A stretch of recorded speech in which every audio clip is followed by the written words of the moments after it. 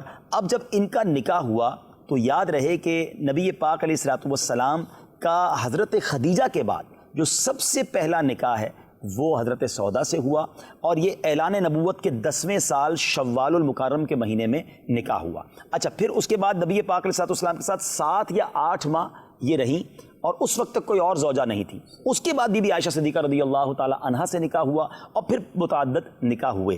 اچھا, ان کی ایک شاندار بات یہ تھی, آپ کی عمر مبارک تھوڑی زیادہ تھی, اور ازواج مطہرات میں دن بندھے ہوئے تھے, باریاں مقرر تھیں. تو آپ کو یہ خوف ہونے لگا کہ میری عمر بڑھ گئی ہے تو کہیں نبی پاک علیہ الصلوۃ والسلام مجھے طلاق نہ دے دیں. تو وہ یہ چاہتی تھی کہ میں قیامت کے دن بھی نبی پاک کے ساتھ زوجہ کی حیثیت سے اٹھائی جاؤں.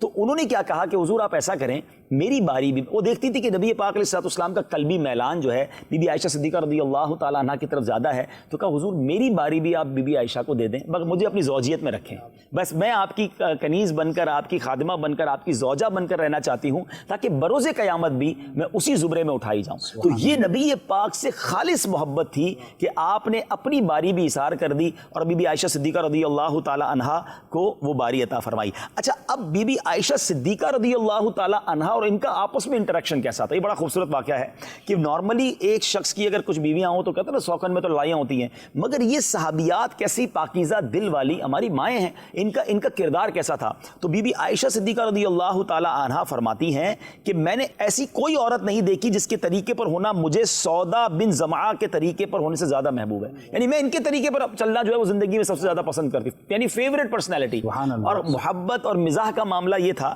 بی بی عائشہ صدیقہ رضی اللہ تعالیٰ عنہ فرماتی کہ میں نے ایک دفعہ یہ خریرہ بنایا جو گوشت کے ٹکڑوں سے بنایا جاتا ہے, پانی کے اندر پھر آٹا بھی ملایا جاتا ہے. وہ لے کر آئی اور بی بی سودا سے کہا کہ آپ اسے کھائیے. بی بی سودا نے کہا نہیں. دوبارہ کھائیے, منع کر دیا نہیں. کہا اب آپ نہیں کھائیں گے تو میں آپ کے چہرے پہ مل دوں گی. اور نبی پاک تشریف فرمائے, جب بی بی عائشہ صدیقہ رضی اللہ تعالیٰ نے دیکھا کہ وہ نہیں کھا رہے تو انہوں نے وہ نکالا اور ان کے چہرے پہ مل دیا. تو نبی پاک بہت مسکرائے, اور آقا علیہ الصلوۃ والسلام نے بی بی سودا کو تھوڑا نکال کے دیکھا, تم بھی عائشہ کے چہرے پہ مل دو. تو اس سے یہ پتہ چل رہا ہے کہ یہ کیسا پیار بھرا, کیسا ایک ماحول تھا.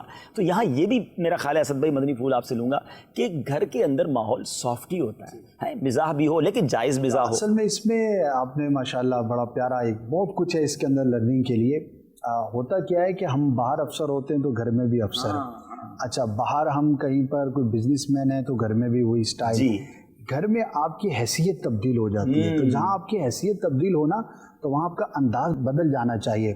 تو بہت جگہوں پر یہ مسٹیکس ہوتی ہوں گی کہ بندے کا جو باہر مزاج ہے اسی مزاج کے ساتھ بندہ گھر میں آتا ہے تو پھر وہ نہیں چلتا. تو گھر کے اندر جیسے آپ نے کہا کہ ریلیکس ماحول ہو, ہلکا پھلکا ہنسی مذاق بھی ہو, اور ایک ہیلدی انوائرمنٹ ہو کہ ہر کوئی ایک دوسرے کے ساتھ بات کر سکے, ہلکی پھلکی. اب آپ بالکل سنجیدگی کے ساتھ تو وقت نہیں گزار سکتے نا. کنٹرول انوائرمنٹ وہ کسی ادارے میں یا کسی جگہ پر یا جہاں پہ ریکوائرمنٹ ہو کسی حد تک وہاں پر تو چلتا ہے کہ وہاں پر آپ کی انٹینشن ہی الگ ہوتا ہے. مثال ایک کوئی فورسز کا شخص ہے تو وہاں پر ہنسی مذاق تھوڑی کرے گا, اس کی ڈیوٹی ہے سنجیدہ, لیکن گھر جا کر بھی تو مارچ نہیں کروائے گا نا. ہاں, لیکن جب گھر پر آئے گا تو گھر میں اس کی حیثیت وہ فوجی والی نہیں, یہاں پہ گولیاں چلا رہا ہے. یہاں پر آ کر یا وہ والد ہے یا بھائی ہے یا شوہر ہے, تو یہ ہمیں اپنی مزاجوں کے اندر.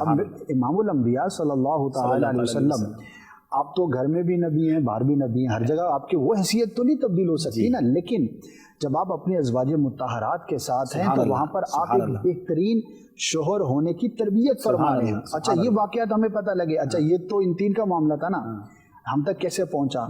آخر پیارے آقا صلی اللہ علیہ وسلم نے کہیں بیان فرمایا ہوگا, صحابہ کرام نے سنا ہوگا, اور محدثین نے کتابوں میں لکھا. تو کیوں لکھا کہ پیارے آقا صلی اللہ علیہ وسلم کی جو آئلی زندگی ہے, جو گھریلو زندگی ہے, وہ امت تک پہنچے. اور ہم بھی جو کر رہے ہیں اس میں یہ نیت ہے کہ سیرت کے جو یہ پہلو ہیں یہ ہمارے پیش نظر رہیں, تاکہ ہم بھی ایک آئیڈیل پرسنالٹی کے طور پر اپنے گھر میں رہنے کو کوشش کر سکیں. غالباً حضرت عمر رضی اللہ تعالیٰ کا قول ہے کہ بندہ باہر مرد کی طرح رہے مگر گھر میں بچہ بن جائے, یعنی گھر میں ایک ایسا ریلیکسیشن والا ماحول ہو.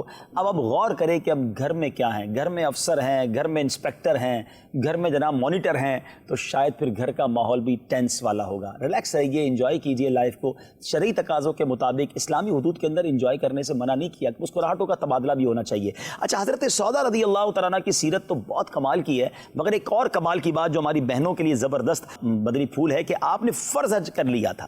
دوبارہ نفلی حج و عمرے کے لیے عرض کی گئی تو فرمایا میں فرض حج کر چکی ہوں، میرے رب عز و جل نے مجھے گھر میں رہنے کا حکم فرمایا ہے، خدا کی قسم اب میرے بجائے میرا جنازہ ہی گھر سے نکلے گا۔ کیا بات۔ راوی کہتے ہیں کہ اللہ کی قسم اس کے بعد زندگی کی آخری سانس تک آپ اپنے گھر سے باہر نہیں نکلیں۔ یہ ان لوگوں کے لیے درس ہے جو کہتے ہیں جناب عورت تو باہر نکلے اور جناب یہ بھی کرے وہ بھی کرے۔ خاتون کی جو حیثیت ہمیں قرآن و حدیث بتا رہی ہے، اور یہ انہی کی پارسائی کے لیے، انہی کی بہتری کے لیے۔ ہاں، اور اگر باہر نکلے تو اس کی بھی پھر کچھ قیود ہیں، اس کی بھی کچھ پالیسیز ہیں، شترے بے مہار نہیں ہیں ہم، اور جو بے پردگی کا بازار گرم ہے، خدا را ہماری اسلامی بہنوں کو سیکھنا چاہیے۔ یہ وہ شخصیات ہیں جن کے فٹ اسٹیپ کو فالو کرنا ہمیں شریعت نے کہا ہے، قرآن نے ان کو ہماری مائیں قرار دیا ہے، اور نبی پاک علیہ الصلوۃ والسلام کی تربیت یافتہ ہیں۔ اب آپ سوچیں یہ نفلی حج کو جانے کو سوچ رہی ہیں تو ادھر روز جو بازار اور گھومنا پھرنا لگایا ہوا، اور اس کے بعد وہاں بھی بے پردگی ہے، اور ونڈو شاپنگ۔ ہاں، غور کریں کہ یہ کیا ہو رہا ہے۔ بہرحال اللہ پاک ہم سب کو عمل کرنے کی توفیق عطا فرمائے۔ اب چلتے ہیں جناب ایک اور عظیم ہستی، اور ان کا ذکر نہ ہو تو شاید امہات المومنین کا ذکر کمپلیٹ نہیں ہوتا، کیونکہ وہ محبوب کائنات صلی اللہ تعالیٰ علیہ وسلم ہیں، نبی پاک علیہ الصلوۃ والسلام کی ایک ایسی زوجہ ہیں، اچھا پھر جن کے ذریعے کتنا دین ہم تک پہنچا۔ بلکہ حدیث پاک میں شاید فرمایا نا کہ تم اپنا 2/3 دین عائشہ سے لو۔ اللہ اکبر۔ یعنی کہ یہ کثرت کو بیان کرنے کے لیے، اور کتنی بڑی بات ہے، یہ وہ ہیں کہ جن سے تم اپنے دین کا ایک بڑا حصہ سیکھ سکتے ہو۔ اچھا، اس کی علماء نے ایک بڑی پیاری جو بات اور وضاحت بیان کی وہ یہ ہے کہ ایک تو ہیں باہر کے معاملات، اب وہ تو صحابہ کرام علیہم رضوان کے سامنے ہوتے تھے۔ اچھا، پیارے آقا صلی اللہ تعالی علیہ وسلم صحابہ کرام کے سامنے کوئی بات ہے، کوئی موقع ہے، کوئی سچویشن ہے، اس کے مطابق احکامات ارشاد فرماتے تھے۔ اب انسان کی ایک زندگی کا بہت بڑا حصہ اپنے گھر کے اندر گزرتا ہے۔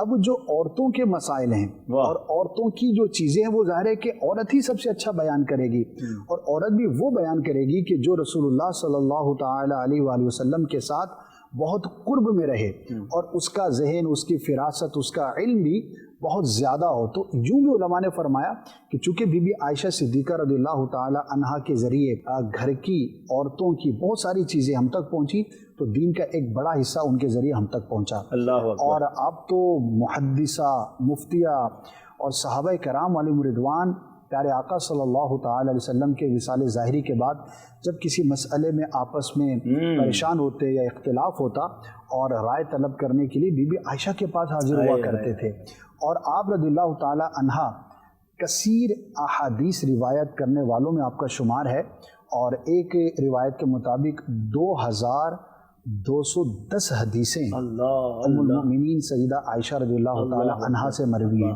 جن میں سے سینکڑوں متفق علیہ ہیں کہ بخاری مسلم دونوں میں ہیں، کچھ جو ہے صرف بخاری میں، کچھ صرف مسلم میں، اور بقیہ مختلف کتب احادیث کے اندر ہیں۔ تو 2210 حدیثیں یہ بڑے کم صحابہ کرام علیہم رضوان سے مروی ہیں۔